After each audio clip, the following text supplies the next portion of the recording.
seluruh rakyat Indonesia, dan saya ingin menyampaikan rasa bangga kepada para prajurit Komando Pasukan Khusus sebagai prajurit Tentara Nasional Indonesia. Para prajurit Kopassus senantiasa siap ditugaskan dimanapun untuk menjadi bayangkari negara dan bangsa,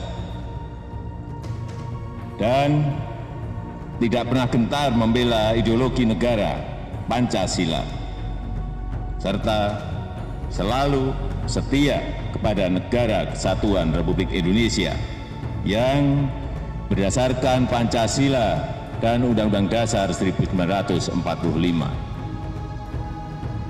Bangsa Indonesia bangga mempunyai pasukan pada Jingga, karena saya tahu, kita tahu, tidak ada Korps Paskas merasuk jiwa Sabta Marga, selalu siap sedia membela Merah Putih, mempertahankan Negara Kesatuan Republik Indonesia. Sebagai pasukan khusus TNI AU, Korps Paskas mempunyai kemampuan 3 matra sekaligus, yaitu darat, laut, dan udara. Itu artinya Korps Paskas dapat diterjunkan di segala medan, diterjunkan kapanpun bangsa ini membutuhkan. Prajurit Korps Marinir adalah prajurit TNI yang disegani, yang selalu akan hadir di setiap laga pertempuran di seluruh pelosok Nusantara demi keutuhan Negara Kesatuan Republik Indonesia. Dan prajurit Korps Marinir juga selalu mendapatkan apresiasi dari berbagai negara sahabat ketika mengambil bagian sebagai pasukan perdamaian dunia. Kita tahu sini ada Brigade Infanteri, Resimen Artileri, Resimen Kavaleri, Resimen Bantuan Tempur, dan Denjaka.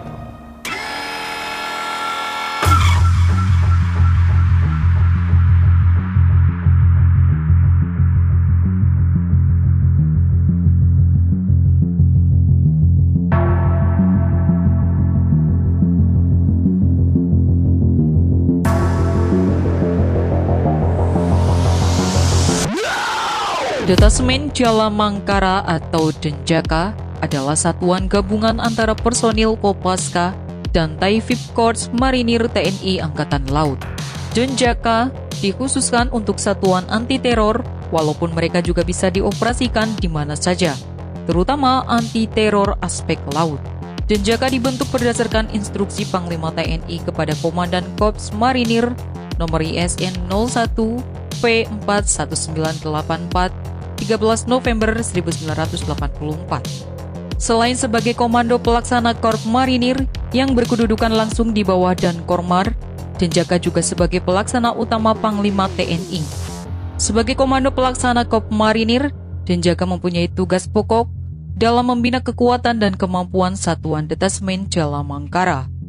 Sedangkan sebagai pelaksana utama Panglima TNI, dalam hal ini Kabais TNI selaku penyelenggaraan pembinaan kemampuan khusus meliputi operasi anti-teror, anti-sabotase, dan operasi klandestin yang beraspek laut maupun operasi-operasi khusus lainnya.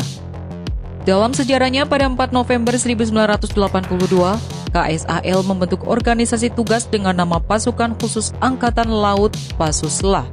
Keberadaan Pasusla didesak oleh kebutuhan akan adanya pasukan khusus TNI Angkatan Laut guna menanggulangi segala bentuk ancaman aspek laut, seperti terorisme, sabotase, dan ancaman lainnya. Pada tahap pertama, direkrut 70 personil dari Batalion Intai Amfibi atau Yontaifib dan Komando Pasukan Katak alias Kopaska. Komando dan pengendalian pembinaan di bawah Panglima Armada Barat dengan asistensi Komandan Korps Marinir. KSAL bertindak selaku pengendali operasional, markas ditetapkan di Mako Armabar. Melihat perkembangan dan kebutuhan satuan khusus ini, KSAL menyurati Panglima TNI yang isinya berkisar keinginan membentuk detasmen Jalamangkara. Panglima ABRI menyetujui dan sejak itu pada 13 November 1984, Denjaka menjadi satuan anti-teror aspek laut. Menurut keputusan KSAL, Denjaka adalah komando pelaksana Korps Marinir yang mempunyai tugas pokok melaksanakan pembinaan kemampuan dan kekuatan dalam rangka melaksanakan operasi anti-teror, anti-sabotase, dan klandestin aspek laut atas perintah Panglima TNI.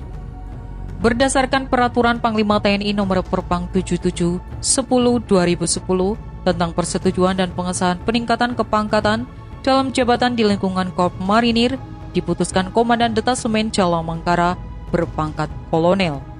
Pola rekrutmen Denjaka dimulai sejak pendidikan para dan komando. Selangkah sebelum masuk ke Denjaka, prajurit terpilih mesti sudah berkualifikasi intai amfibi.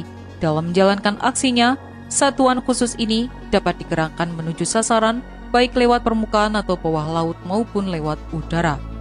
TNI Angkatan Laut masih memiliki satu pasukan khusus lagi, yaitu Komando Pasukan Kata Kopaska. Kedua satuan pernah beberapa kali melakukan latihan gabungan dengan US Navy SEAL. Dalam organisasi satuannya, Denjaka terdiri dari satu markas Sedeng Detachment, satu tim markas, satu tim teknik, dan 3 tim tempur. Sebagai unsur pelaksana, prajurit Denjaka dituntut memiliki kesiapan operasional mobilitas kecepatan, kerahasiaan, dan pendadakan yang tertinggi, serta medan operasi yang berupa kapal-kapal, instalasi lepas pantai, dan daerah pantai. Di samping itu, juga memiliki keterampilan mendekati sasaran melalui laut, bawah laut, dan vertikal dari udara. Setiap prajurit Denjaka dibekali kursus penanggulangan anti-teror aspek laut yang bermaterikan intelijen, taktik dan teknik anti-teror, dan anti-sabotase, dasar-dasar spesialisasi, serta komando kelautan dan keparaan